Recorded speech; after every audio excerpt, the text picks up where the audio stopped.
안녕하세요. 오만사입니다. 사람과의 관계는 참 알다가도 모를 일입니다. 분명히 결혼 전에 배웠던 시어머니의 모습은 매우 자상하시고 너그러우신 분이었거든요. 세상에 어떻게 결혼을 겪어보는 시어머니가 이렇게 다를 수가 있나요? 저의 시어머니는 제가 처음 배웠을 때 참 세련된 시어머니셨습니다. 말씀도 고상하게 하셨고 얼굴 표정도 늘 온화한 편이라서 참 좋은 인상을 받았습니다. 남편이 시어머니를 닮아서 이렇게 말수도 적고 또래에 비해 점잖구나 싶었어요. 제가 말 많은 남자를 참 싫어했거든요. 남자나 여자나 말이 많으면 안 해도 될 말들을 하게 되고 은연중에 실수도 하게 되는 법이니까요. 아무리 상대방을 배려를 해서 말을 한다고 해도 상대방의 기분이나 상태를 다 꿰뚫을 수는 없는 일이라서 의도치 않은 실수를 범하기가 쉽습니다. 심지어 본인이 했던 말도 기억을 못하고 자기가 하려던 말의 요지만 기억을 하기 때문에 그 말을 받아들인 사람이 왜곡해서 받아들일 때에는 서로가 오해가 생기기 쉬운 거죠. 저의 첫 남자친구가 그랬습니다. 그 친구의 밝고 활달한 성격이 마음에 들어서 사귀게 되었었는데 너무 말이 많더라고요.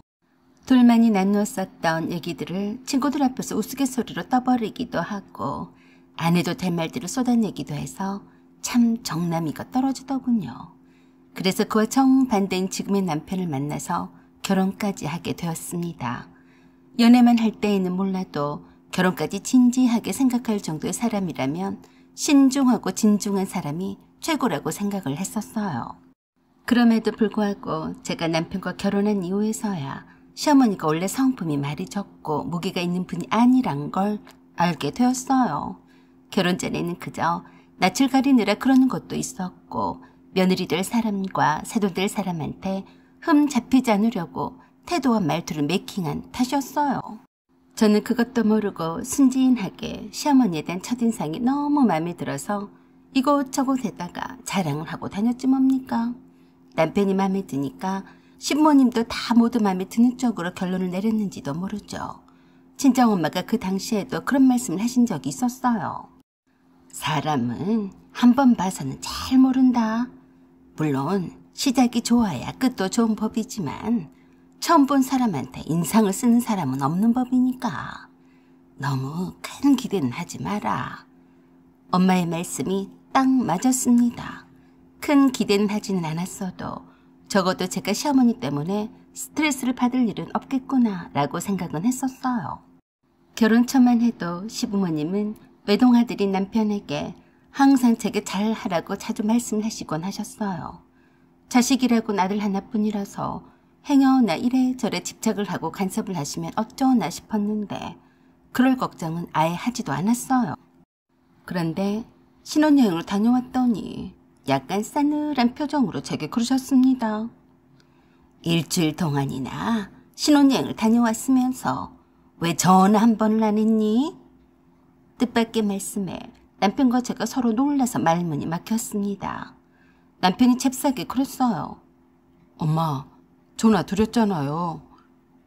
내가 너한테 물었니? 라고 하시며 저를 똑바로 쳐다보셨어요. 그래서 제가 얼른 대답을 했습니다. 네, 미처 전화는 중간에 못 드렸네요. 그 생각을 못했어요. 죄송해요. 라고 했더니 시어머니가 그러셨습니다. 다른 것도 아니고 결혼은 첫 공식적인 여행인데 그래도 집에서 궁금해하는 어른들을 생각을 했다면 한 번씩 전화를 줬어야지. 그게 시어른에 대한 예의다. 다음에는 그러지 마라. 그러자 옆에서 듣고 계시던 시아버지께서 그러셨습니다. 당신은 무슨 말을 그렇게 해?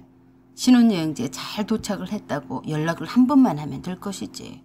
어떻게 지냈는지 신혼여행지에서 일일이 당신한테 보고라도 하란 말인가? 말도 안 되는 소리를 하고 있어. 그러자 시어머니가 아주 점잖게 저목저목 따져가며 시아버지께 말씀을 하셨어요. 다른 때도 아니고 신혼여행이에요. 우리가 애들이 어떻게 지내는지 얼마나 궁금했어요. 당신도 그러지 않았어요? 우리 아들이야 워낙에 무뚝뚝하니까 그러려니 하겠지만 며느리는 다르잖아요. 경치 좋고 좋은 카페에서 밥 먹고 있다고 사진 한 장 찍어 보내주면 얼마나 좋아요. 처음에는 시어머니께서 왜 갑자기 신혼여행지에서 중간에 연락 한 번 안 했냐고 하실 때에는 왜 연락을 해야지? 라고 황당하게 생각을 했었는데요. 시어머니 하시는 말씀을 잘 들어보니 시어머니의 말씀이 설득이 되더라고요. 아, 두 분이 많이 궁금하셨구나. 어떻게 지내는지, 그리고 딸이 없으시니까 살갑게 사진도 보내오고 톡도 보내오고 그러기를 바라셨구나. 제가 미처 거기까지 생각이 미치지 못했음을 자책을 했었어요. 그럴 수도 있겠다라고 이해가 되었기 때문이었습니다. 그래서 할 말이 없어서 그냥 아무 말도 않고 가만히 듣고만 있었더니 남편이 그러더라고요. 엄마, 바랄 걸 바라세요. 신혼여행을 갔으면 신나게 즐겁게 지내다 오기도 바쁜데 양쪽 어른들한테 연락할 새가 어디 있어요? 그걸 바라는 엄마가 더 우스워요. 안 그래요, 아버지? 내 말이 그 말이다. 아마도 네 엄마가 며느리를 보더니 딸이 있는 친구들 생각이 나서 그런가 보다. 너희들 이해해라. 맨날 딸 가진 친구들이 부럽다더니만 며느리한테 그런 걸 바란가 봐. 정신 차려 당신. 며느리는 며느리지 딸은 아니야. 착각하지 말더라고. 더 이상 시아버지 말씀에 토를 달지 않으시고 넘어가긴 했지만 그때부터 시어머니 표정이 청룡열차를 타듯이 매번 자주 바뀌어서 저도 모르게 시어머니 눈치를 보게 되더라고요. 신혼여행 기간 중에 왜 전화 한 번 안 드렸을까 하고 후회도 했었어요. 그 뒤로 시어머니에 대한 부담감은 살짝 생겼습니다. 말수가 적고 무뚝뚝한 남편보다는 며느리인 제게 딸처럼 바라시는 게 아닌가 해서요. 아들 하나만 바라보시고 사시다가 장가를 보냈으니 며느리를 딸처럼 기대고 시어머니를 살뜰히 챙겨주기를 바라는 게 아닌지 말입니다. 저는 사실 시부모님께 잘 해드려야겠다는 생각은 있었어도 오버해서 살갑게 할 생각은 전혀 없었어요. 제 성격상 그런 게 좀 닭살돋았거든요. 그저 자연스럽게 가까워지고 자연스럽게 하면 되는 것을 굳이 시어머니의 비율을 맞춰주고 잘 보이기 위해서 뭔가를 해드릴 생각은 전혀 하지 않았습니다.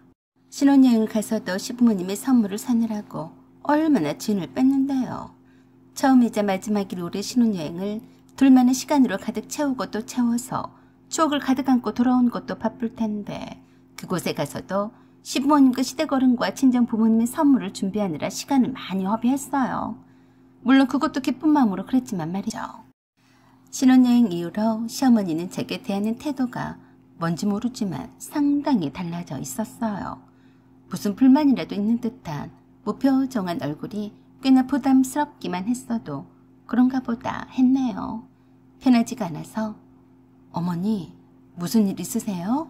안색이 안 좋으시네요. 라고 물어보기도 거시기 하더라고요.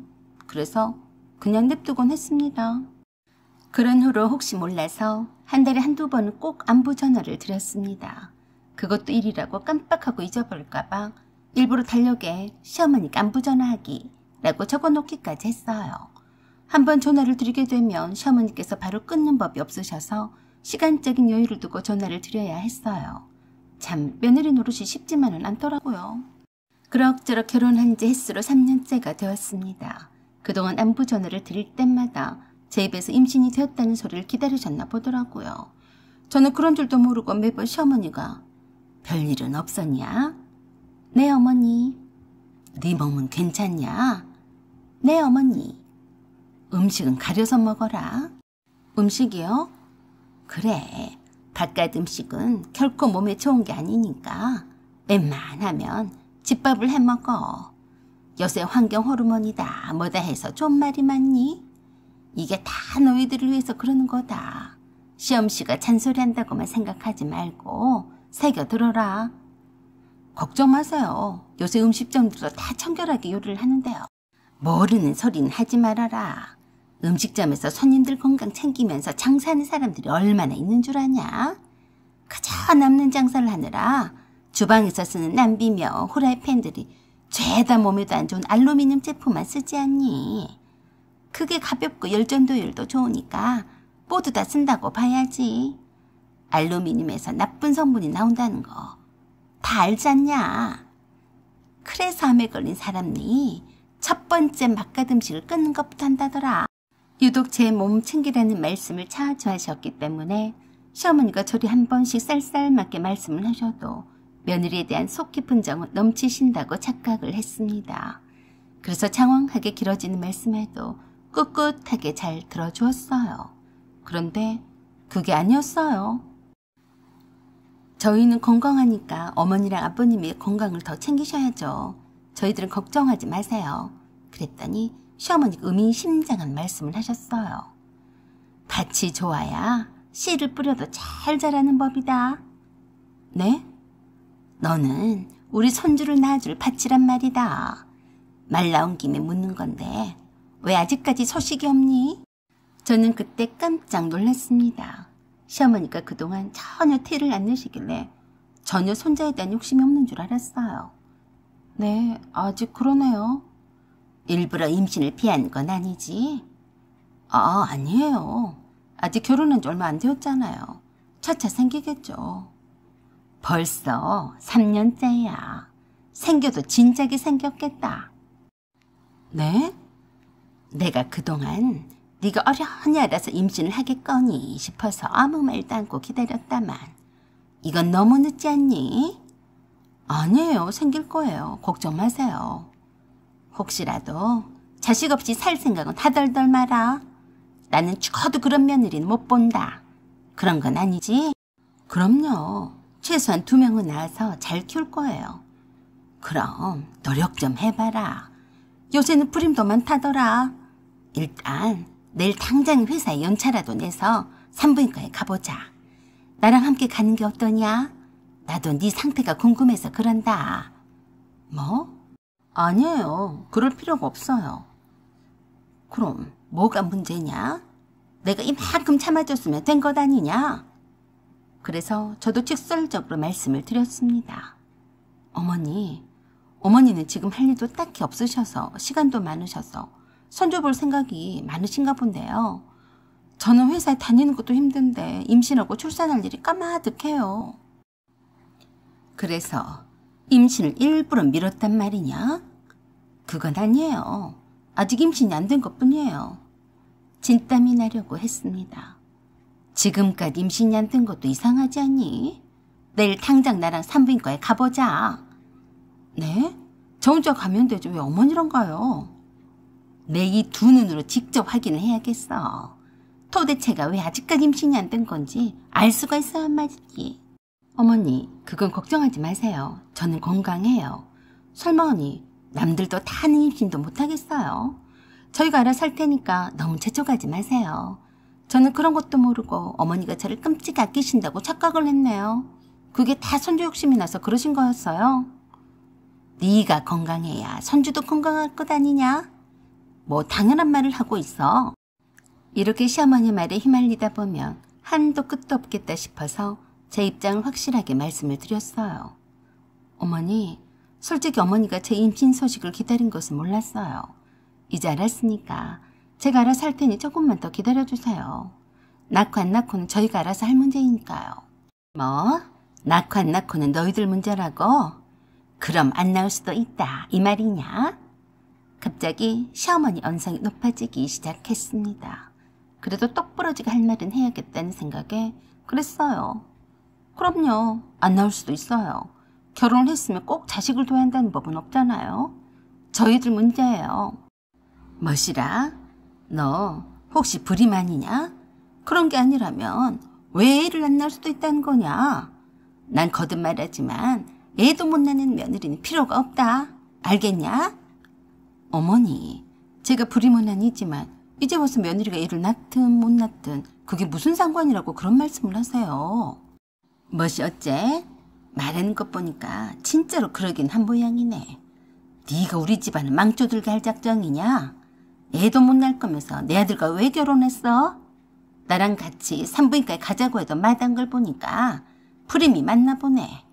니들이 사이가 좋은데 아직까지 임신이 안 되었다면 너한테 문제가 있는 게 분명하구만. 에이구, 내 팔자야. 어머니, 제가 불임이 아니라고 몇 번을 말씀드려야 해요? 내가 거듭 말하지만 나는 죽어도 애도 못 낳는 며느리는 싫다. 알았냐? 애 못 낳을 거면 내 아들과 찢어져. 알았어. 뭐라고요? 어머니 말씀이 심하잖아요. 그러니까 내일 당장에 나랑 산부인과에 가자는데 왜 마다하는 거야? 어머니, 이만 전화 끊을게요. 라고 하고 바로 대답도 듣지 않고 전화를 끊어버렸더니 화가 머리 끝까지 난 시어머니가 보란듯이 친정엄마에게 전화를 한 모양이었어요.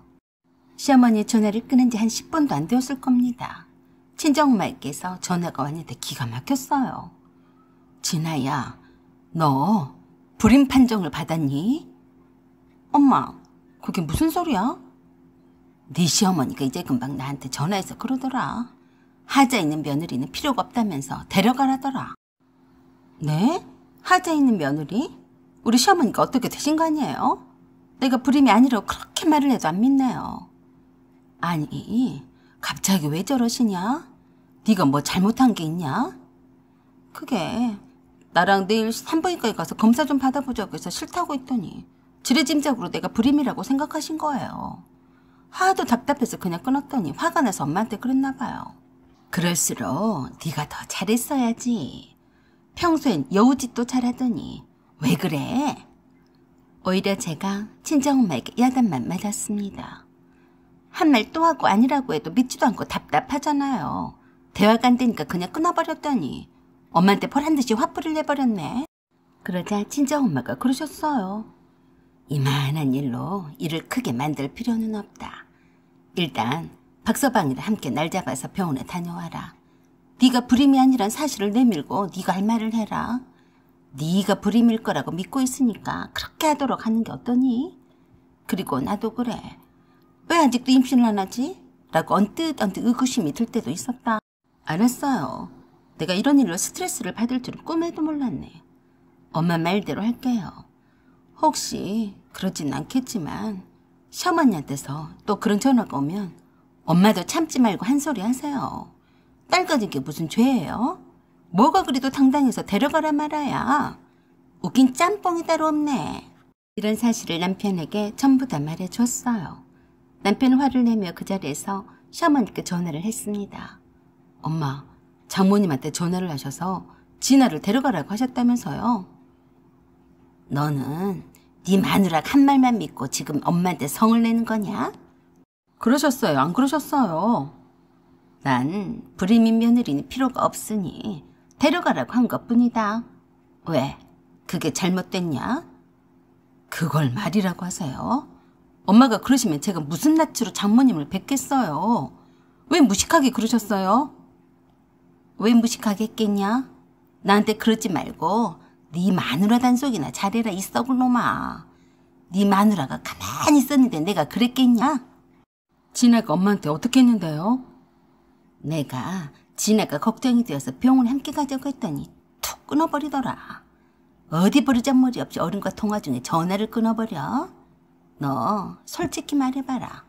진아가 아직까지 임신하지 않는 게 불임이라서 그런 거 아니냐? 엄마, 우리 아직 젊어요. 그리고 자식을 낳고 안 낳고는 우리가 알아서 할 거예요. 왜 그러세요? 마치 옛날 할매들같이 왜 그러시냐고요. 엄마가 아들 하나 낳아놓고 좋은 꼴 보셨어요?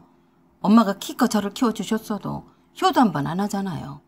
그런데 왜 자꾸 그러세요? 앞으로 저희들 일에 간섭하지 마세요. 아셨어요? 끊어요. 라고 하고 툭 끊어버렸어요.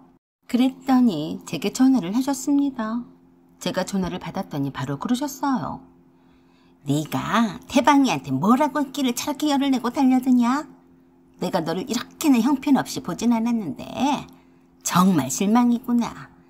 내가 거듭말하지만 난 너 같은 며느리는 딱 질색이다. 저도 어머니 같은 시어머니는 딱 질색이에요. 라고 말하고 싶었지만 꾹 잘 참았습니다. 저는 시어머니의 말에 아무런 대꾸도 하지 않고 옆에 있는 남편이 듣도록 스피커폰으로 해놨어요. 따발총을 쏘아대는 시어머니에게 남편이 그렇습니다.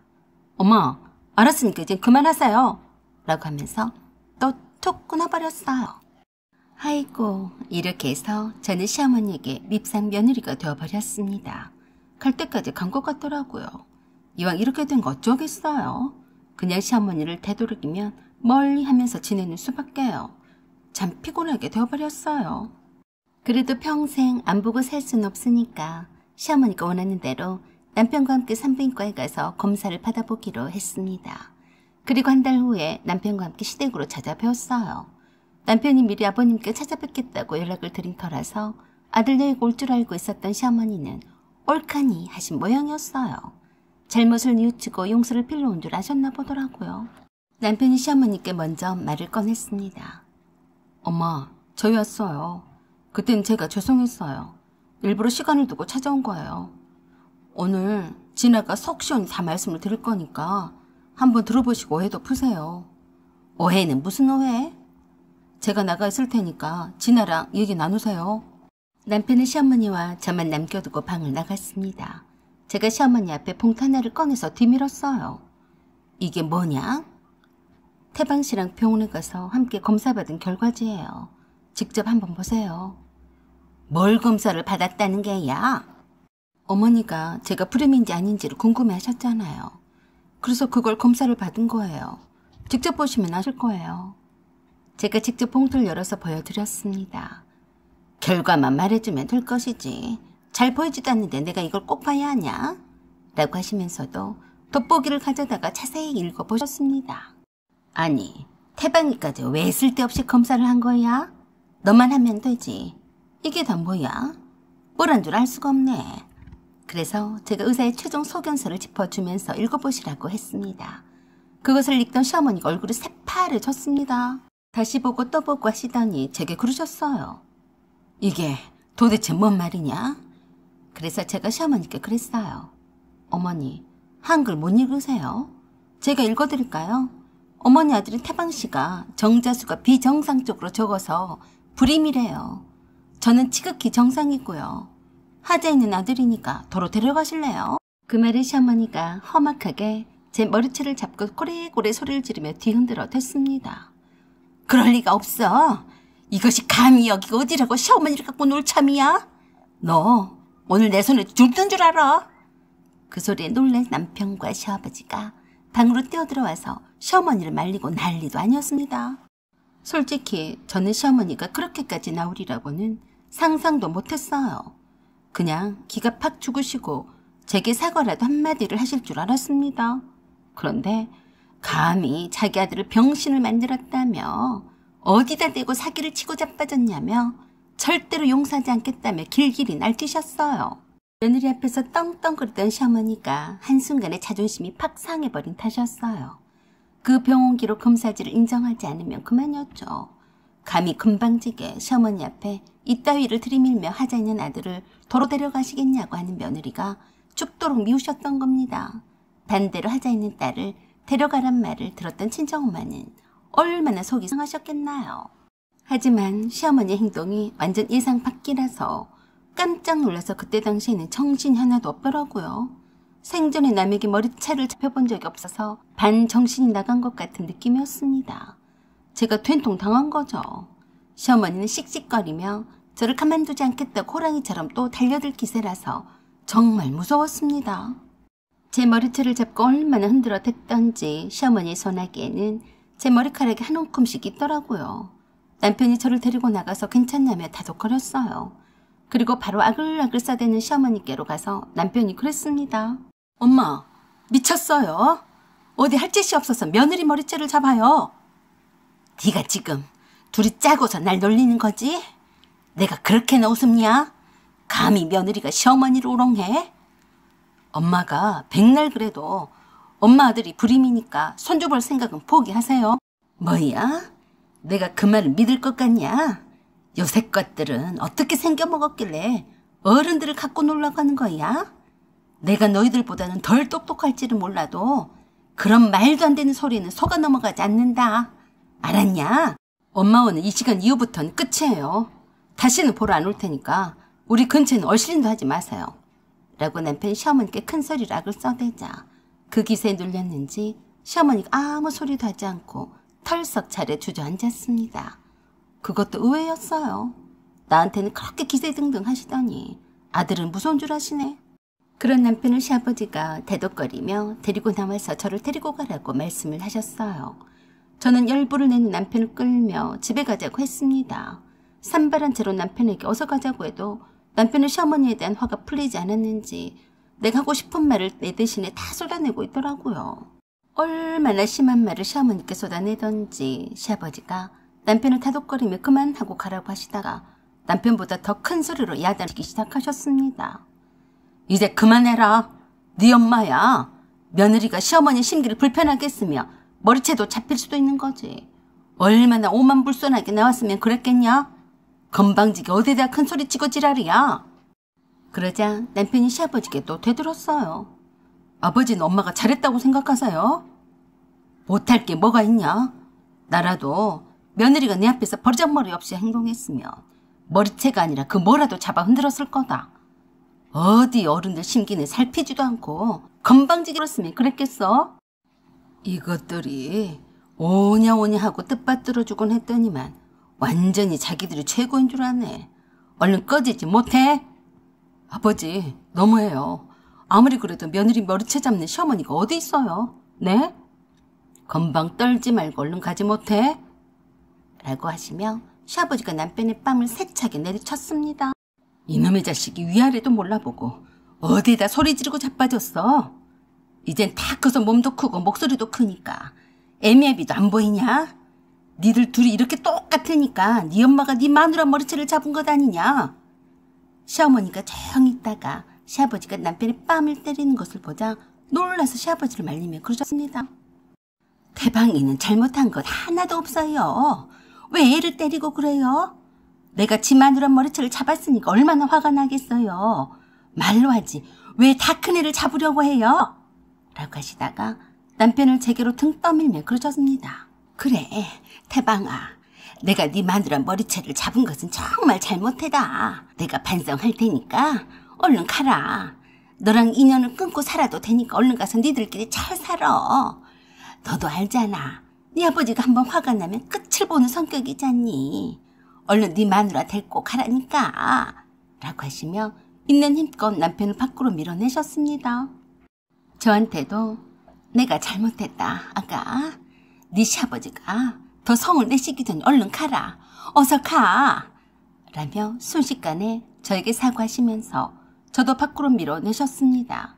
남편과 저는 그 정신없는 통에 얼떨결에 함께 밖으로 나왔습니다. 겨우 차에 타고 진정을 하고 서로를 쳐다봤는데 제가 산발한 채로 눈물 범벅인 얼굴에 동그란 두 눈으로 걱정된 듯이 남편을 쳐다보니까 먼저 피식 웃었습니다. 자긴 이 상황에 웃음이 나와? 아니, 웃으면 안 되는데 정말 웃기네. 자기 몰골이 너무 웃겨. 아버님한테 뺨 맞은 건 괜찮아? 세상에, 그렇게 인자하신 아버님이 그렇게 무섭게 당신 뺨을 때릴 줄은 몰랐네. 얼마나 세게 때리셨는 줄 알아? 자기 어떻게 되는 줄 알았다니까. 괜찮아? 그러자 남편이 저를 꼭 껴안아주며 그랬습니다. 아이고, 내 걱정을 해주는 건 우리 마누라밖에 없네. 미안해. 그래서 제가 그랬어요. 자기도 좀 보기 안 좋더라. 적당히 했었어야지. 어머니도 아무 말도 않고 계시면 조금은 누그러지신 건데 아버님 앞에서 어머니를 그렇게 닥달을 했으니 아버님이 얼마나 화가 나셨겠어. 나도 머리채를 잡힐 때에는 어떻게 이런 시어머니가 다 있나라고 했는데 나도 어머니가 했던 말을 똑같이 해버렸잖아. 아무튼 이런 꼴을 당하게 해서 정말 미안하다. 나도 모르게 네가 머리채를 잡힌 것을 보고 헷가닥했나 봐. 엄마가 미워 죽겠더라고. 아버지가 엄청 화가 났나 봐. 뺨 맞은 것은 내가 사춘기 때 엄마한테 대들 때 말고는 그 후로는 처음이야. 그래, 나도 아버님이 무서웠어. 아버님이 엄청 화가 많이 나셨는데 참고 참다가 그러신 것 같았어. 자기가 눈치 없이 계속해서 어머니한테 소리를 질러대니까 아버님도 이건 아니다 싶으신 거야. 우리 다음에는 이러지 말자. 그렇게 해서 집으로 돌아와서 많은 생각들을 하게 되었습니다. 새 식구가 들어와서 부모와 자식 간의 사이가 나빠졌다는 말도 듣기 싫고 며느리가 들어오자마자 아들이 며느리 편을 들고 연을 끊었다는 말도 듣기 싫었습니다. 감정이 상한다고 해서 똑같이 감정적으로 해서는 안 된다고 생각을 했습니다. 제가 시어머니가 고상하고 점잖은 분이라고 착각했던 것처럼 다른 사람들이 내가 어떤 행동을 해도 내가 기대했던 행동을 할 것이란 것은 나의 착각이었어요. 시어머니가 제 머리채를 잡은 것은 결코 용납을 할 수가 없는 것이지만 그렇게 하도록 원인을 제공한 것은 저의 불손함 때문이었어요. 하나밖에 없는 기이한 외동아들이라서 손주 욕심도 많으셨던 시어머니가 그 아들이 불임이라는 청천벽력과도 같은 사실 앞에서 며느리가 하자 있는 아들을 데려가실 거냐고 비아냥거렸으니 얼마나 정신이 획 돌아버리셨을까요? 자기의 잔잘못은 나중 일이고 일단 당해본 그 심정은 어땠겠어요? 그 이후에 시아버지가 저희 친정엄마에게 정식으로 시어머니를 대신해서 사과를 드렸습니다. 정말 죄송합니다. 제가 제 안사람을 대신해서 사죄를 드립니다. 저희 집사람이 너무 편에 빠져서 손주가 간절했나 봅니다. 이렇게 사돈처럼 봉사활동도 하고 좋은 일도 많이 하면서 살아야 하는데 참 뵐 면목이 없습니다. 어쨌든 이번 일로 시어머니도 말을 함부로 놀려서는 안 된다는 것을 잘 아셨을 겁니다. 그 후로 몇 달 동안이나 서로 연락도 하지 않고 지냈어요. 늘상 하던 안부 전화도 하지 않았습니다. 어느 날 퇴근 시간이 가까웠는데 톡이 하나 왔어요. 시어머니가 그 일이 있은 후 처음으로 톡을 주셨더라고요. 네가 좋아하는 양념게장을 해서 집 앞에 갖다가 놨다 라고 하셨어요. 네, 잘 먹겠습니다. 감사합니다. 친정엄마한테서도 연락이 왔습니다. 시어머니가 직접 친정엄마를 찾아뵙고 사과를 했다고 하셨어요. 양념게장을 한가득 해오셨는데 얼마나 맛있는지 모른다며 정성이 대단하시다고 칭찬하셨습니다. 서로 어색하지만 시어머니가 먼저 조심스럽게 손을 내미셨으니 남편이 어떻게 나올지 궁금하네요. 그냥 마음 가는 대로 하려고요. 아직은 남편이 이대로 잠시 동안만이라도 거리를 두고 연락을 하지 않고 지내자고 합니다. 저도 그러자고 했어요. 시어머니를 뵙는 것이 아직은 마음이 편하지가 않거든요. 불효가 되더라도 만나서 더 큰 불효를 하느니 좀 더 거리를 두는 것도 나쁘지 않다고 생각이 됩니다. 여러분들의 의견은 어떠세요? 사연은 여기까지입니다. 구독과 좋아요, 알림 설정 부탁드려요. 감사합니다.